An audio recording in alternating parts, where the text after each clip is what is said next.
Theo Baker's How to Rule the World, An Education in Power at Stanford University, Penguin Press, 2026, is a searing exposé and coming-of-age memoir that blends investigative journalism with cultural critique.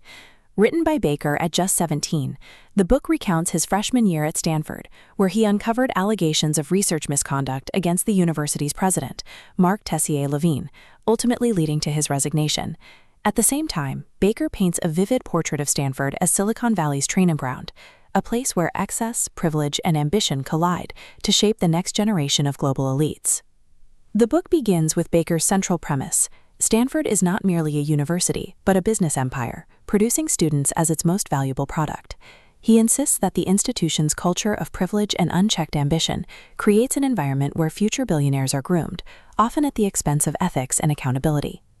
Baker's narrative style is sharp, propulsive, and deeply personal. He blends investigative reporting with memoir, creating a tone that is both thrilling and sobering. The atmosphere of the book is tense and revelatory, pulling readers into the hidden world of Stanford's elite. The first major theme of the book is the culture of excess and privilege. Baker describes slush funds, shell companies, yacht parties, and secret societies that cater to Stanford's chosen few, students identified as future startup founders.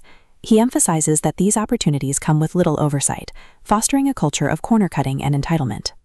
From here, Baker introduces the investigative journey. Joining the student newspaper, he began probing allegations of misconduct tied to Tessier-Lavigne. Anonymous letters, stakeouts, and confidential sources led him deeper into a scandal that would shake the scientific community. Another cornerstone of Baker's narrative is the clash between truth and power.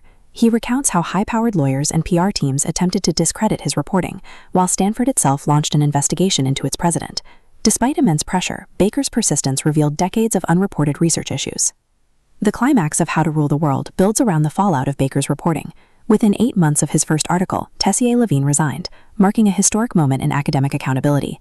The story became front-page news across the country, cementing Baker's reputation as a fearless young journalist. The resolution affirms Baker's belief that institutions of power must be scrutinized. His journey demonstrates that even a freshman student can challenge entrenched elites, exposing corruption and demanding accountability. Thematically, How to Rule the World explores power, privilege, corruption, and resilience.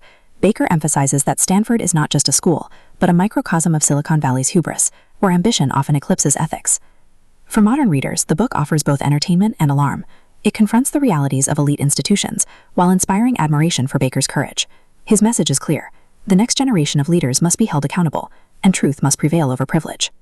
At its core, How to Rule the World is about the intersection of youth, power, and journalism. Baker insists that by questioning authority and exposing misconduct, even the youngest voices can reshape the narrative.